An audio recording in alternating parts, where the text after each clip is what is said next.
The following is a local resident producers program.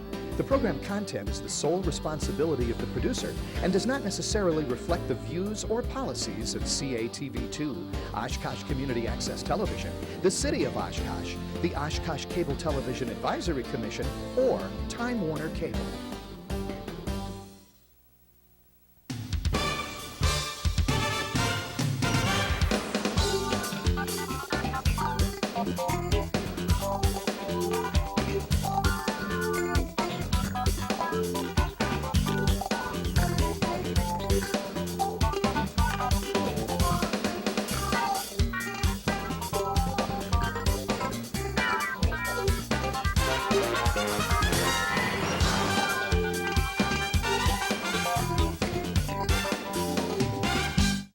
Hi everyone, welcome to another edition of Eye on Oshkosh. I'm Cheryl Hentz along with my co-host Tony Palmeri.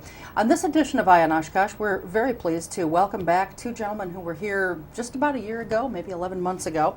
Miles Maguire to my immediate left, and to his immediate left is Bill Hare. Miles and Bill are founders, and they're on the board of directors for an alternative news source here in the Fox Valley, one that I think we've all really enjoyed seeing progress and evolve during the course of the last 11 months or so, called Oshkosh Community News Network. And thank you both very much for being here again. It's a real pleasure to have you back. It was about a year ago that you were here with Melanie and I. That's right. Bill, I know you're probably disappointed Melanie's not here because you two carried on such a wonderful little relationship during that show. But Tony will do just as fine a job. You can't flirt with him the way you did with her, though. I could. You could. Well, you could. People might talk, though. We could start another blog about that. But it was about a year ago that you guys were here, and this was just in the infancy stages, and it has really grown into something I think wonderful. Well, thanks. Tell the viewers, for those who may not know what OCNN is, tell them a little bit about it. Okay. Well, it is the Oshkosh Community News Network, and we like to think that the name kind of says what we are. It is a network. It's a group of people. We're a volunteer membership organization, and we invite people who have an interest in the news to be part of the network and to contribute to the website, which is www.oshkoshnews.org. And we one of the things that we have there, of course, is a web blog called the Osh Blog, and people are able to post any kind of information. We like to say it's a virtual town square, and any kind of personal, political, commercial message can be posted there for free. Okay. Are you guys surprised about how well this has taken off and been received in the last 11 months or so? I guess I'm pleasantly surprised. I mean, it's a lot of work. Yeah. I mean, doing something like this is a lot of work, but it's gratifying that we've gotten a certain amount of traffic to the site and a certain number of regular viewers and readers who come by and comment and turn to us, so that's a good thing. Well, Bill, maybe you can answer this. What have been some of the highlights in the last year?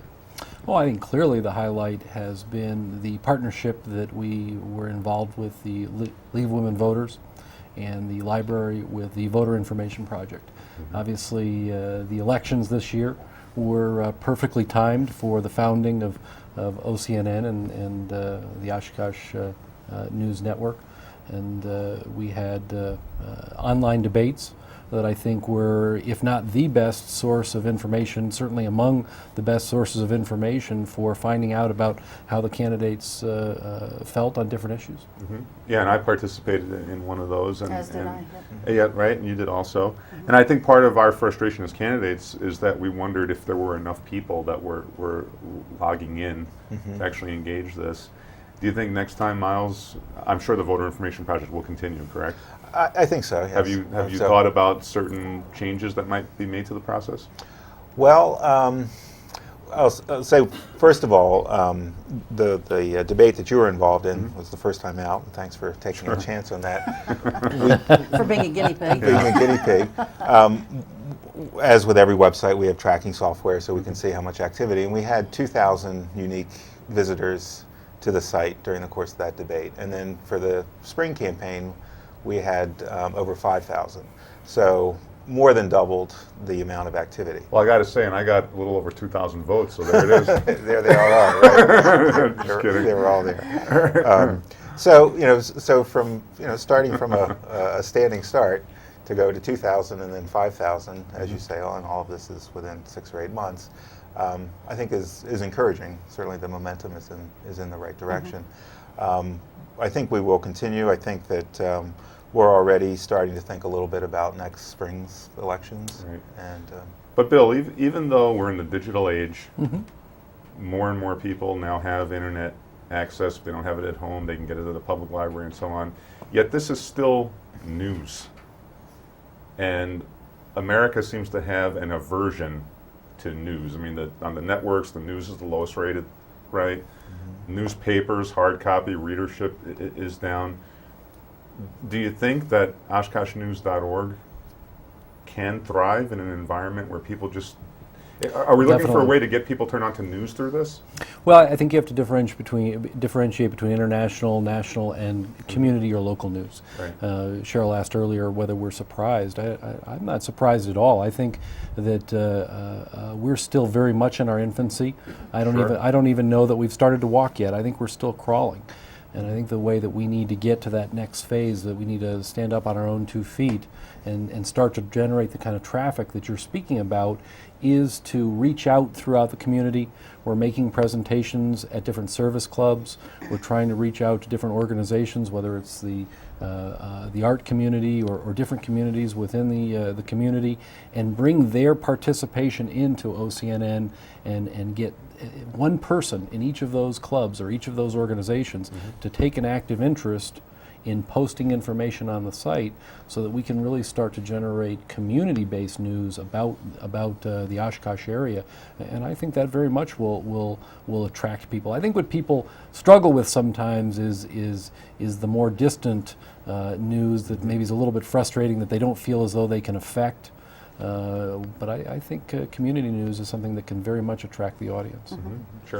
There are 2 different aspects to this, and Miles, you just sort of touched on them. One is the news portion itself, and the other is Oshblog, which is, as you so aptly put it, a virtual town square.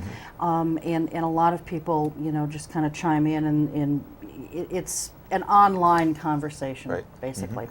It's sort of like a chat room, but not in real time. I guess that's a good way of describing it too. But for folks who don't know what the other component to this, the main component is, you've got a lot of different things. You've got some restaurant reviews on there. There's photography that people can submit. Why don't you just take a moment, and either one of you for that matter, and tell viewers the various components of the main portion of your site. Okay. As you say, the Oshblog is more than politics. It's more than just kind of breaking news. So we probably have right now about 18 or 20 different categories where people can post information of all kinds. And so we have a student intern this summer, for example, who's an undergraduate at the university, who's very interested and involved in the local music scene. So he's been posting music reviews, and he plays in a band, and he knows a lot of the local players, as it were. So that's one aspect of it. But we really try to cover the whole range of activities. And I guess, and this kind of goes to your question too, Tony, one of the differences between what we do and what the mainstream media does is that we try to be more of a reflection of the community. We're more of a vehicle for the community to use. It's not us saying, this is what's important, this is what we want you to know, this is what we want you to think. It's more, here's this canvas that you can paint on, and if you're interested in art, you can paint art. If you're interested in music, you can paint music. If you're interested in politics, if you're interested in school board, you can paint all of those things there, but we want you to be a part of it and reflect that back to the community. Okay. Miles, you have been a journalist. You're a journalism professor, obviously. Do you think in the next 20, 30 years that the Oshkosh News type of website will become the norm for journalism?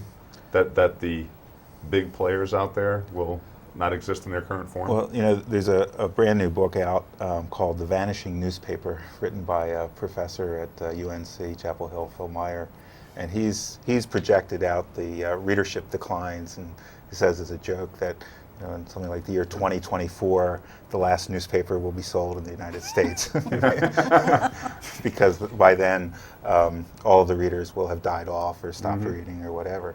And what he says in this book is that somehow we've got to change that. We can't let that happen. We can't let the news media die out or people to lose interest in the news. He is someone who worked in the Knight Ridder chain for a long time, and so he's arguing for finding ways to build newspapers back up. But I think we are migrating to more of an online environment. It's kind of a funny thing. Well, it's not funny if you work in a newspaper, but one of the reasons why people say that they stop subscribing is that they'll say, I've always gotten a newspaper, so I get it, but I don't have time to read it. So I sit, I just put it on the floor there, and I know I'm going to get to it, but I never do. And then I feel guilty because there are all these unread newspapers. And so it turns out the Washington Post has done some research about why people stop reading their newspapers, and that came up as a major factor, that I just feel guilty. There's all this stuff there that I can't deal with. And that's, of course, one of the advantages of an online news delivery vehicle, is that it's there when you want it, and when you don't want it, it's not there. But if you missed a day or a week, you can go back into the archives and pull it all up. So you don't think online news sites should be in an adversarial relationship with the traditional print newspaper? No, I think that if you look, and you know this, Tony, from the history of the introduction of one medium after another. Radio came along, and that was going to kill print, and then TV was going to kill radio, and then cable was going to kill broadcast. There works out to be an equilibrium, and I think it helps everybody. A strong local newspaper, a strong national newspaper, a strong CNN-type news operation, a strong internet site. All of these are different ways of engaging citizens, and that's really what we all, I think, should be interested in doing. Yeah, I think we've actually regretted there've been some little bit of adversarial relationship, between our organization and the newspaper, and we really don't see it that way. We really see it as complementary. We really see our mission as being different than their mission, and we're not looking to usurp their position in the community. We just think, I like the way Miles put it, that we think that there's an opportunity for a different canvas where people can actually paint on the canvas instead of having the paper publish what it decides to publish. Well, it seems like what set off Mr. Rickman, the executive editor of the Oshkosh Northwestern, was the slogan for Oshkosh News is working together for a new kind of journalism. People see that phrase on the site, correct? And then he wrote a letter to you where he said, I want to get you to respond to this. He said, but just so I'm clear, working together for a new kind of journalism is an all-inclusive concept that requires no veracity, no editing, no concern about truth-telling, buyer beware, no criteria, no fact-checking, throw everything against the wall and shrug our shoulders if someone doesn't get the joke. Is that about right? I just want to make sure I define it correctly in next week's column. He wasn't discussing the Northwestern there. He was talking about the Oshkosh News. I know it can get confusing there, but how did you... Be nice to him. Yeah. How did you respond to that? Well, what set him off was an April Fool's joke that he didn't get, and he got it later. Yeah. But and maybe it's just one of the conventions of the web, and one of the great things about the web is that you can embed links. So you read something there, and you go to the next thing. And I had embedded a link into the April Fool's joke so that anybody who clicked on the link would see that it was an April Fool's joke, and he didn't quite get that. But actually, I think one of the great things, one of the strengths of the online medium is that we actually can achieve a higher degree of veracity and do a better job of truth-telling because of the medium, because we are out there, and if we say something that is off the mark, any one of our readers can immediately contact us and say, that's not right. And we can basically instantaneously set the record straight.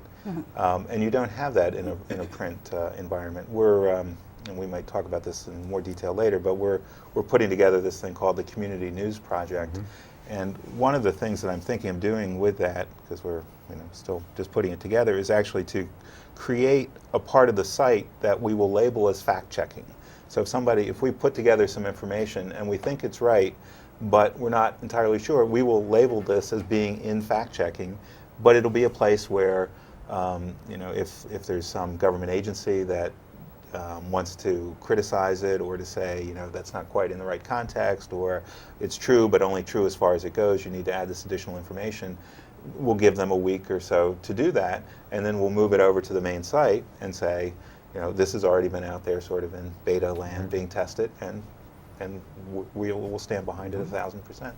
Well, thinking about this blogging aspect of websites and web journalism, and the problems that not just yourself but I have had with Stu Rickman and Tony too. What do you think it is about sites like all of ours that apparently threatens Mr. Rickman? I don't know. You have to ask him. Since I'm the person who's probably been least threatened by Mr. Rickman, even though I'm on the board of OCNN, I think it's a few things. I mean, I think sometimes when there's something different, I didn't know anything about blogging until Miles pulled me into this crazy organization, and I'm learning about it. And I know for me, seeing people post things anonymously is frustrating to me. I wish people would use their name and share within the community and sort of live up to their commentary, because it becomes that much more valuable when they live up to it. So I think part of it is the fact that it's so new, and I also think that the fact that we're nonprofit is something as well, and truly community based, and not that it's a bad thing, but the Northwestern is not. The Northwestern is profit oriented, and I think that just makes the threat a little bit more powerful for them. Yeah, I've been frustrated with a lot of the blogging. I mean, there's this concept, maybe you could explain it for people, of internet trolling, where people just purposely try to sow discord or ruin a discussion or get highly personal. I mean, that's been really characteristic on the Ion Oshkosh site. Well, it was on Miles' site there for a while absolutely, absolutely. And some of the internet trolls are some prominent folks, which is incredible. And how do you get around the trolling on these blog sites? Let's talk about what trolling is. I mean, you kind of touched on it, but let's explain for folks what trolling is, because this is like a whole new language for a lot of folks. Yeah. Well, as Tony described it, it's once you're out there, once you're there on the internet, you're a target for anybody. So there are people who, they're like trolls hiding under the bridge, waiting for an opportunity to come along and then to bash you, to grab you and jump out of the darkness and scare you away, I guess. I guess what worries me a little bit is that we can't let them drive things out. There's something in economics called Gresham's law, that bad money drives out good. Bad voices can drive out good voices, and the only way to make sure that doesn't happen is to make sure that there are lots of good voices and strong voices who are doing it. And I think that if you do look at the sites, you'll see that the vast majority of comments are thoughtful. I agree. And meaningful and on all of those kinds of things. And in some ways, these troll comments stand out because they're so far out of the mainstream. And I think that's one of the strengths of our country, though, is that we believe in free speech. We believe that people should have a right to say things, and they say it, and then. And I think the good voices are going to learn over time. I think one of the things that sometimes happens is that somebody who's being thoughtful and constructive will sometimes get caught by the troll and will respond, and will start having reactions similar to the troll's reactions, and then everybody's in the mud. And I think over time, the constructive, thoughtful comments, the people that are giving those will learn not to react to the trolls and just to stay, on the high road, if you will. And we haven't learned that yet. It is a much more direct medium. I was talking with a local elected official just the other day, and she was complaining about something, and so based on that complaint, I wanted to go back and look and see what she was looking at. And quite honestly, I didn't think that the comment was really all that bad. I mean, it did mention her by name, and not in a totally positive way. But it, it was not terribly nasty. But I think that you can, and it wasn't nasty at all. I mean, Right. really, but you can get insulated from that kind of thing. And, Absolutely. And it's not that. And the point that I made to her was that it's in your interest to hear this because it's being said out there. And all we're doing here is bringing it to the surface so you know it. And knowing about it, you can respond to Yeah, it. That's a good point. hard-hitting criticism is fine. We should encourage hard-hitting criticism. I think what separates the trolling is that it's antagonistic Right. for antagonism's Right. sake. Yeah. And rather, like, hard-hitting criticism can seek to open up a discussion. The trolling seeks to shut down Right. a discussion, and that's what I think we have to work against. Maybe now's a good time to talk about this community news project that you're talking Okay, about. What is that? Well, it's a again going back to the basis of OCNN. We are an all-volunteer membership organization, so we're and also to the issue of whether we're competing with established media. We're not. I mean, we can't put on a full service cover every event, and, et cetera, et cetera. What we do instead is we try little projects, or sometimes big projects, but as experiments to see what kind of thing can we do that will attract readers, get people involved, do some good for the community. So, and so the online debates, each of those was a project. The thought here is we want to encourage more of these good voices out there, and we can put things on the web saying, come be here, but unless we try to build a bridge that gives people ways to get involved and sort of walks them through the process, it's really not going to happen. I mean, we're very early on the learning curve. So what we did was conduct a survey, an online survey, where we asked people, what do you think are the major issues? And what kinds of things should we cover? And what kinds of elements should be part of these news reports? With the idea that this will go on, I don't know, maybe for 6 months, maybe a year, maybe 2 years. It will be volunteers doing it in their spare time, so I don't know that we'll break a lot of news, but what we will do is try to get different perspectives, different voices on these two issues. And through the polling process and an open meeting we had, we've identified two issues. One is education, and the other is the riverfront development. And our hope is that we can assemble a great deal of information and make it available to people so that as we get to decision points in the process, people can make informed decisions. So that's basically the idea. One of the things, if I can jump in, one of the things that I think is really exciting, or that I'm personally excited about with this project, is the ability for people to learn how to find information in the community. I'm relatively new to the Oshkosh area. I've only been down here. I used to live up in Green Bay for a few years, and so I don't know how the town works. And I'm looking forward to getting involved in this project so that I can learn how to dig into what the Planning Commission is all about and what their role is and the different parts. And I'd really encourage your viewers, if they're interested in either of those subjects, which I imagine some of them are, education and waterfront development are pretty far-reaching. Sure, a lot of them are. Think of this as a way to educate yourself as to how to go out and be a more knowledgeable member of the community. And of course, even though this project is going to get underway, by the way, when will it be kicking off?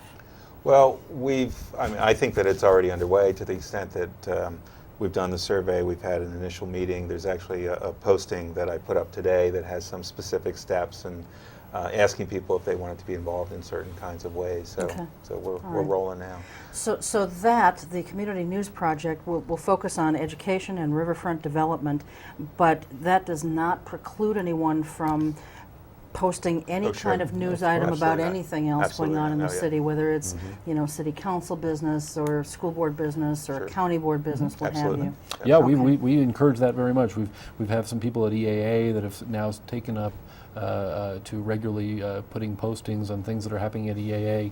I work at Bemis, so I've sort of taken on the role of when we make major announcements, press releases, I'll post them on the website. So whether it's the company you work for or your service organization or whatever it is you're involved in, feel free to post that information on the website as a further way of getting that information to the community. Now you have a meeting coming up on June 20th, is that right? Correct. What is that meeting about? Well, that's we, as I said, we're a membership organization, so we're under our charter. We have an annual meeting, so we also want to use it though as another opportunity just to interact with the community. So it's an open public meeting. It's not limited to paid members. We just want people to come. We will do some demonstrations, show people how. Yeah, to what use will the happen li- at that meeting? Well, we're going to talk about the activities of the past year, sort of what you would expect, kind of a report on that, and then some projections about some of the projects that we have underway or that we're thinking about getting underway. And we're going to, as I said, demonstrate the software. And we've also, we'll talk in more detail then, but we're adopting a new membership structure that will make it a little bit easier and it's a more flexible structure, basically lowering the annual membership rate. Okay. And when and where is the meeting? This is going to be June 20th, starting at 6:30 p.m. in the Oshkosh Public Library. Downstairs in the Right, in the big meeting room. Yep. Okay. I want to talk for a couple of minutes here about this whole notion of this being alternative media. I've always been concerned that when something gets labeled alternative, it makes it sound almost not normal, or that it's not as valid as, I guess, mainstream media. Do you think that the term alternative maybe should be replaced by maybe the word independent? Probably so. I mean, it is kind of funny to call it alternative when you think that every news organization in the country has a website. Right. And many of the tools that we've been using, such as weblogs, are becoming increasingly popular. I was just looking at the Journal Sentinel's website, and there was a conversation with Marty Kaiser, the editor. Yeah. So it's alternative to what? I mean, it's Exactly. not exactly. I think independent is a good term, and I think community is a good term. I mean, that's something that we're really trying to support. How many members do you folks have right now in your organization? We don't have a lot, and the reason for that is that we have been very fortunate with our partnership with the Oshkosh Public Library. This goes back 18 months or so ago when we were first putting this plan together. The idea was that we would sell memberships as a way of bringing in the revenue that we would need to pay hosting fees and things like that. When the public library said, hey, this looks like this could be a good thing for the community, we'll provide hosting to you for free, it meant that basically day to day, month to month, we don't have any costs. So instead of spending a lot of time driving, doing membership drives and things like that, we said we should put our time and effort into building content. And the other thing that we've said is that we don't want people to feel like, I don't have $35 to pay for an annual membership fee, so I can't be a part of that. And we've made it clear right from the beginning, you don't have to be a member to be a contributor, and you don't have to be a contributor to be a member. So while it's, I think, a good thing to do, and we will continue to have memberships, and we've been, I've been pleased with certainly the quality of the people who have signed up as members. A number of them are elected officials here in town or otherwise prominent people in town. So I'm happy with the quality of it.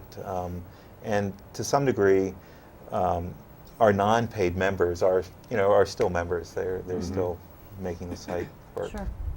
Well, you mentioned the relationship with the Oshkosh Public Library. Obviously, the director over there, John Nichols, has, I think, helped you guys out tremendously. He's going to be retiring in the coming months. Will that impact what you folks do at all, or no? Not that I know of. I don't think that it will. One way that I think it will is that when John is retired and after he takes a well-deserved vacation, I think he's going to come back and be even more active in OCNN, which will be great because of his long-standing knowledge and ties to the community, as well as his communication and research skills. So. Well, and he's got a lot of computer expertise too, exactly so right. so that'll be a tremendous help. Exactly. Bill, you probably talked about this last year, but what was your in on this? How did you get interested in this whole project from the beginning? My wife is out at the university as well, and so Miles several times had shared with me his ideas for the project, and being relatively new to the community, I really sensed that there was a lot of opportunity for it, and spoke about how I'd like to be involved, and Miles invited me to participate in founding it. So Okay. I was just lucky. And you're still friends even after We that, are. huh? We are. Let's talk a little bit about your board of directors, just so people can get a sense of, how you're actually run and who's making decisions and so forth. How many board members do you have, and what is their background? Is it 7? 7? It does have a number of people who are tied to the university, and we would like it to be less that way, but it just kind of, it started basically essentially a group of friends. So I'm the president, Bill is the vice president, my wife is on the board, another friend of ours who is a professor at Carroll College but who lives here in Oshkosh is on the board, John Nichols is on the board, and Barb Benish, who is she's a adjunct instructor in the journalism department, but she's a Girl Scout leader and active in the community in a lot of different ways. She's been around, used to work for the Northwestern some time ago as well. So that's, I think, essentially the board. Can you ever see a situation where the Oshkosh News board starts taking editorial positions? I don't think that we will. We are. Has that been discussed? Well, we are a 501c3 organization, so we're designated by the IRS as a public charity, and which is a good thing. But one of the things that 501c3 organizations are not supposed to do is to get involved in partisan politics. Now, that doesn't preclude us from editorializing on other things.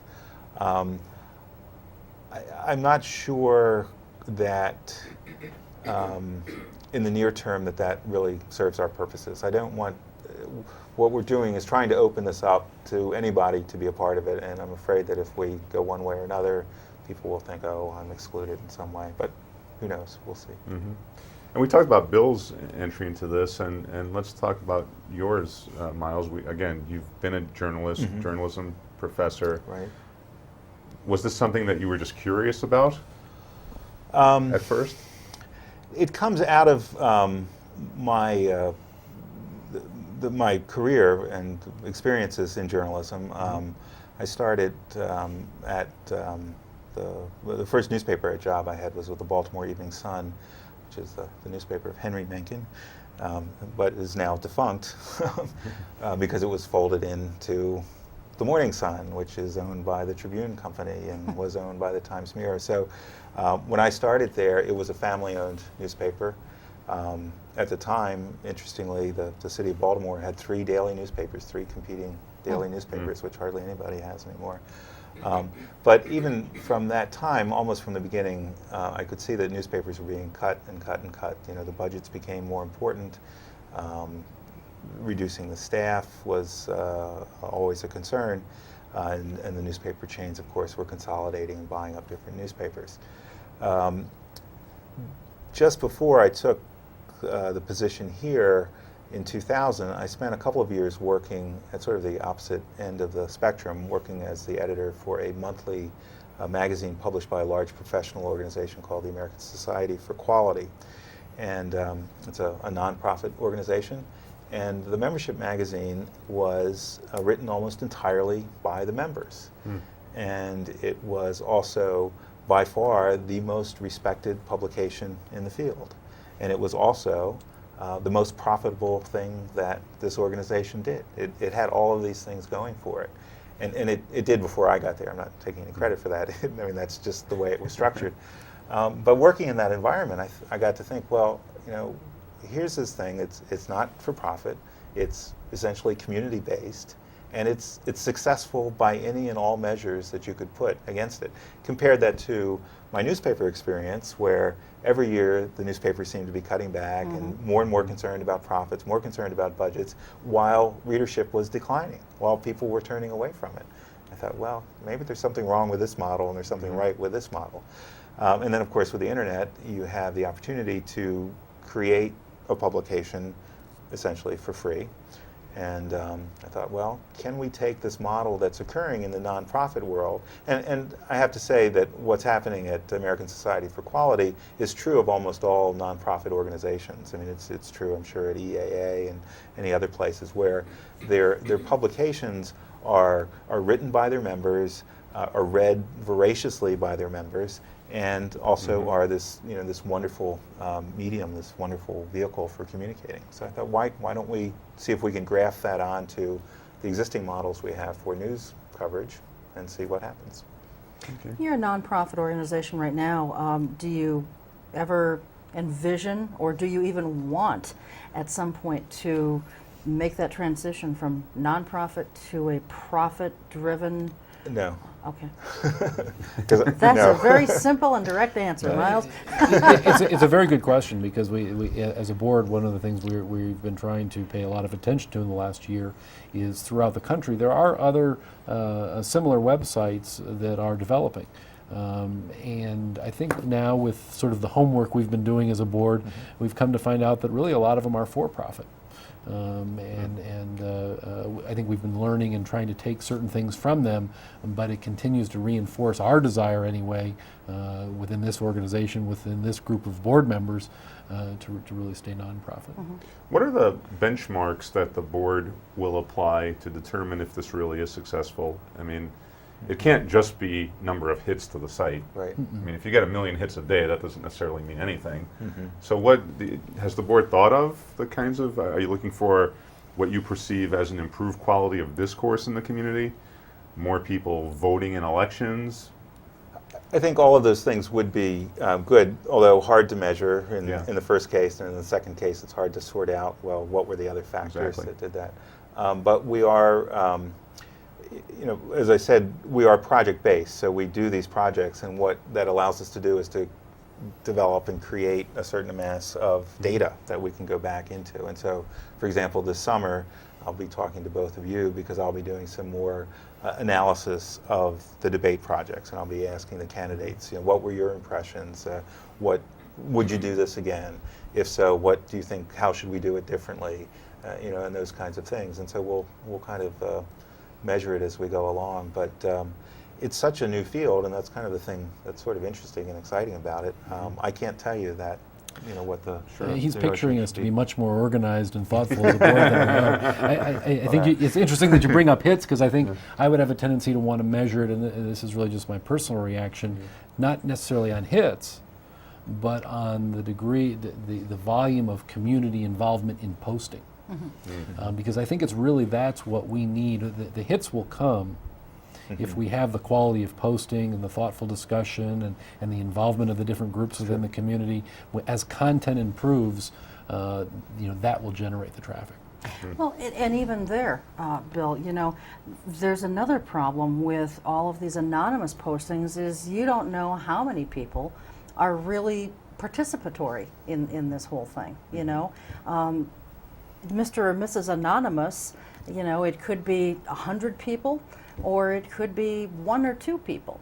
You just don't know. So you don't know how many people are participating. And, I've gotten flack from people too for all of the anonymous postings that I allow on my site. But, the problem with these blog sites is I don't know a way to shut the anonymity down.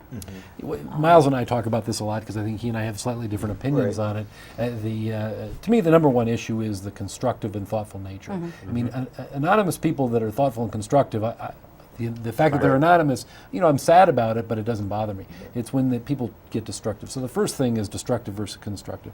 After that, to me, anonymous is, I wish people wouldn't be, but I do understand that certain people are not going to be as comfortable as others in putting information out. And you also have occasions where you have people who are either officials or are leaders of organizations, and either they don't want to participate in their official capacity, but they do want to perhaps correct the record or add additional information, or they're not empowered to speak on behalf of an organization. So they don't want to go in under their name, but it's still constructive, useful information, and I think that's good to have. Mm-hmm.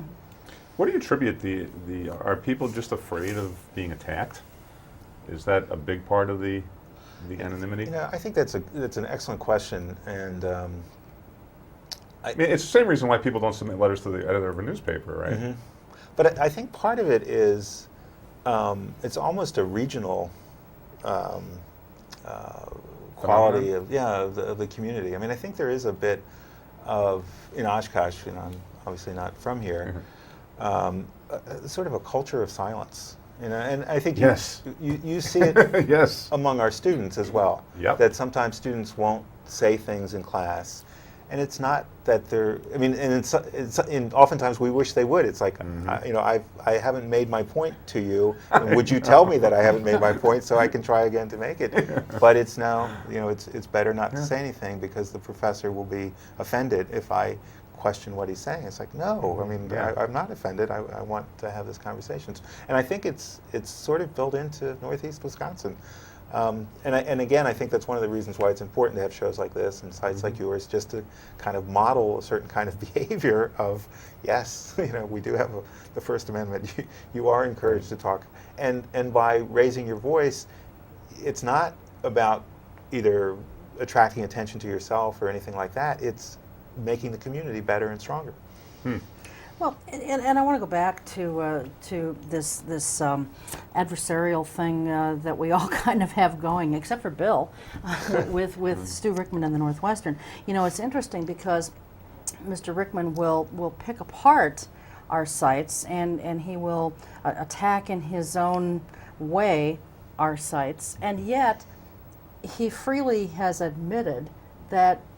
I mean, they look at these sites and they're getting news ideas from sites like all of ours. And I think that's a credit to what we're doing.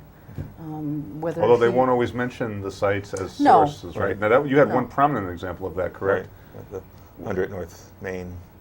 Yeah, the tax about the tax payments, and the protocol is that if they get the information from any source, they cite the source, right? Right.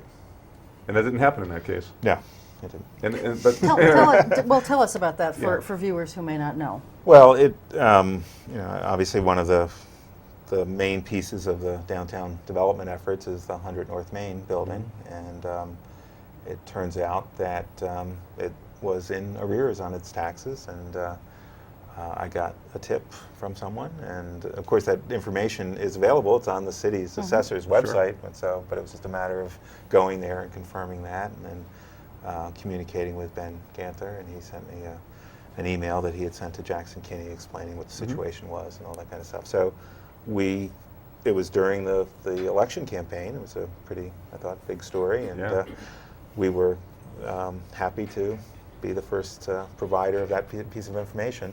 And as is often the case when publications have a truly exclusive, unusual story, the protocol is to copyright it. Everything that we publish is copyrighted already, but I sort of added that copyright just to, just hoping that people would credit us for it. But the fact is, all of the information, once you had the news tip, once you had the lead, all the information that I had was publicly available. So I assume that that's what the Northwestern went and just gathered that information on its own. But it just seemed kind of disrespectful at the very least. Yeah. I'll say this. I worked for the #2 paper in Washington, D.C. for a couple of years, the Washington Times. And every time that I scooped the Washington Post, which was more than once, the phrase always appeared, da-da-da-da-da, as first reported yesterday in the Washington Times. And I know that the reporters at the Post hated to type those words, but they acknowledged that that was the thing to do, and they did it. Go ahead. Oh, thanks. We touched on this also earlier about how, papers like the one you used to work for are just sort of being gobbled up by a few big media conglomerates. How do you personally, as a journalist, feel about that? It sickens me. As I said, I started out at a newspaper that was a family-owned newspaper. It wasn't a perfect newspaper by any stretch of the imagination, but there was a certain freedom, and there was also a certain dedication to the community that is inevitably lost when the owners are not the people who are here. I mean, in the case of the Northwestern is a wonderful example. If you look at most of the public sculptures around downtown were contributed by Colonel Hicks. They were gifts to the city. Thanks for what you've done for me and for my newspaper. And that kind of relationship just doesn't really exist anywhere. I mean, I'm not singling out the Northwestern. It's gone. I agree, and I mean, you don't have to be a journalist to feel that way. I mean, I'm a business person. I judge myself on the profit that I help the Bemis generate, and I think business and profit are good things. But I think when you look out throughout northeastern Wisconsin, not just Oshkosh, and you see the situation that exists, it's very pertinent right now, given the News Chronicle closing in Green Bay. Yep. It's concerning to me when you see that amount of information being controlled by a single entity. Yeah. Well, and not just that, but along with that, you've got in this past weekend's paper, again, Stu Rickman just wrote this, I thought, horrible editorial attacking this, that, and the other, and one of the organizations that he attacked was Aurora Healthcare, for their policy in their emergency room, where if you have to wait longer than, I think it's 30 minutes or 33 minutes, something like that, you don't pay for the emergency room visit. And he likened that to fast food, and it was just terrible. Well, Aurora Healthcare advertises with his paper. Now, I'm sure that they're not happy with that kind of analogy, and yet what are they to do with their advertising dollars? The Northwestern is the only game in town, and so it just being a conglomerate in the only game in town, it just gives him license, basically, and the rest of the staff for that matter, to basically say whatever they want to say and know that they're still going to have the advertising dollars no matter what. So, have you ever asked him to be on the show? No, we haven't, and I don't know that he would be willing to come.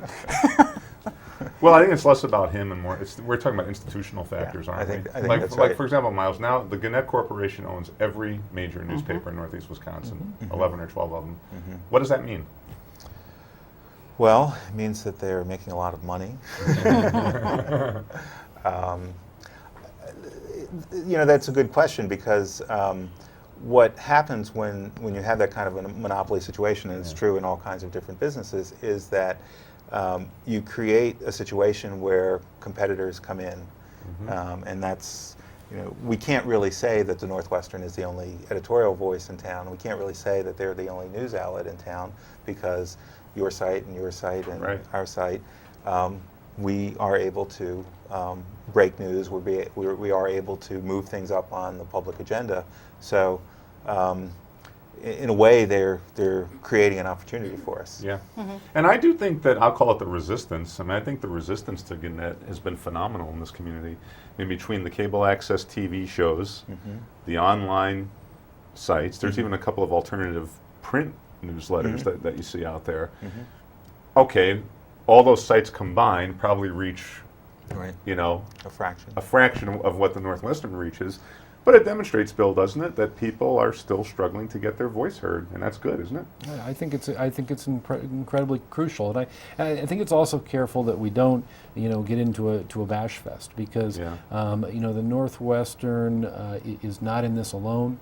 Gannett is not in this alone. This is an issue that's in our country, that's in our community. It's in the kind of society that's being built in America. And I think if we are not fully satisfied with, as community members or as consumers, with that situation, it's it's opportunities like OCNN that we have to respond to that. I applaud both of you for the involvement that you have in the community in doing whatever you can to bring an alternative or an independent voice. And I just think that the community has to do that. Thankfully, the technology is there to support it, and I want the Northwestern to get stronger, Right. not weaker. We want them to get stronger, and we think we can play a role in that. Miles, I want to make sure I ask you one question about the world of journalism. Recently, as you know, the identity of Deep Throat Right. was revealed, and I'm sure you remember quite well the Watergate era journalism. Right. Was that the high point of American investigative journalism from which it is now tumbled? What do you perceive that the Watergate journalism as being a good point for Yeah. American journalism? Well, it's interesting because I have to say this as a journalist. I've never seen a story unfold that way. So I remain skeptical that we know what has gone on even to this day. I agree. Certainly after Watergate, there was a flood of interest in investigative journalism. Yeah. But I think it's also led to this Sensationalism.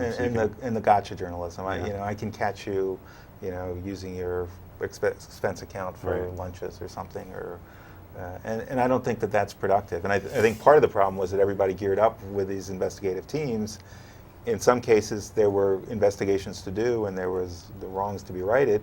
But in other cases, you just had people standing around, and then Yeah. it's sort of like using an atom bomb to swat a fly. Right.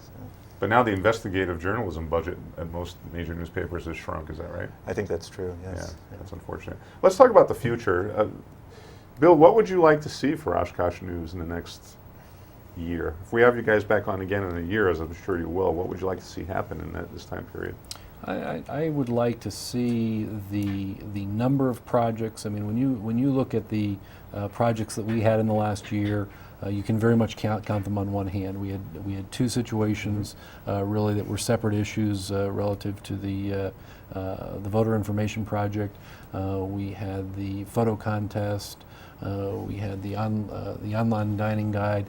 I'd really like to see us double that. I want to be able to look back a year from now and see at least 10, if not 12 or 15 projects that went beyond the board. I think that's the other issue is really the majority of the volunteering right now is generated within the board and maybe a couple of people outside.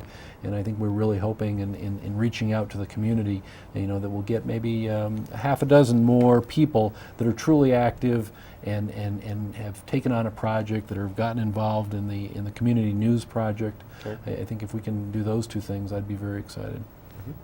Are you working with EAA at all to promote yourselves to their members who fly in for this year's convention? To maybe do daily postings or something of different events? We haven't really. It's a good idea. Yeah, it's a good idea. Thank Thanks. Yeah. But we are working on one other thing I just want to mention quickly. It's sort of Sure. an example of the kinds of things we're trying to do. As you know, there's a farmer's market here in town. It's been here for a number of years, and we have basically provided the technical expertise for them to get on the web this year. So there's now a farmer's market website that you can go to and get recipes and find out what crops are going to be available on any given Saturday. Excellent. And it's just also a way of educating people how to use the medium, and that's what we're trying to do. Are you finding that even though, as we said earlier, most people now have internet access, but don't we still have a major, what I'll call, digital divide? There are probably multiple digital divides. Well, how would you think of that? Well, you could look at it. There's an age issue. Yeah. There's an income issue and things like that. But one of the things that's really interesting is that there's a lot more blogging going on in Oshkosh than people realize. Really? Because there are these sites that particularly younger people, teenagers, high school and college students use. One of them, Zanga, has over, I think, 1,200 Oshkosh kind of blogs. I mean, Really? they're personal blogs, and they're kids talking about school or romantic and things that are happening in their social lives and things like that. But it's really quite active. And there's another company called Live Journal that does a similar kind of thing. And I don't have the numbers, but I would bet that it's similar. So, sometimes we think that, boy, there isn't much going on online in Oshkosh. And I think as the younger generation moves up, there's more and more of it going on. Okay. And that, I guess, is your hope too, right, Bill, that you'll have more people just logging on Certainly. into Oshkosh News. But do you think there might be a temptation? We criticize sensationalism in the mainstream press. Suppose, hypothetical, you're not getting enough people log on that you'd like to. Will there be a temptation to go more sensational? Reveal people and compromising photos or something like that? I don't think we'll do that, but I do think that every news organization has these twin obligations. One is to get at the truth. The other one is to get people to pay attention to that. Right? And you always have to be doing both of those things. So if you get at the truth, but you present it in a 30-volume encyclopedia that nobody reads, who cares? But if you're just being sensational for the sake of sensational, that's not a good thing either. What? Oh, go ahead. No, you can go ahead because I have a very short question. Well, just for example, I saw something the other day on the blog where someone just simply wrote in and said, "What happened to Marcia's Cafe?" And there have been a couple of brief responses. Right. Marcia moved on to something else. But now it's opened my curiosity. Now I really want to know what happened to Marcia's Cafe. And I'm hoping that... Well, would you get that story for us? I'm hoping... this would be a great thing. I'm hoping that someone tries and goes and get the story. Maybe the Northwestern will get the story. Yeah. They'll get the tip from here.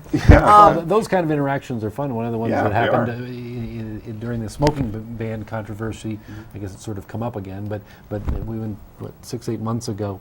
We were getting a lot of blog activity on the smoking ban, and there were some people really complimenting Jansen's relative to their policy, and the interesting thing is then the owners of Jansen's came on and said, well, that's great that you love us, but our sales are down, so if you really love us, you need to come on. And that's the kind of participatory dialogue that can get going, and that can be, I know the very next week, the four of us went because we felt it was important. Great. Good.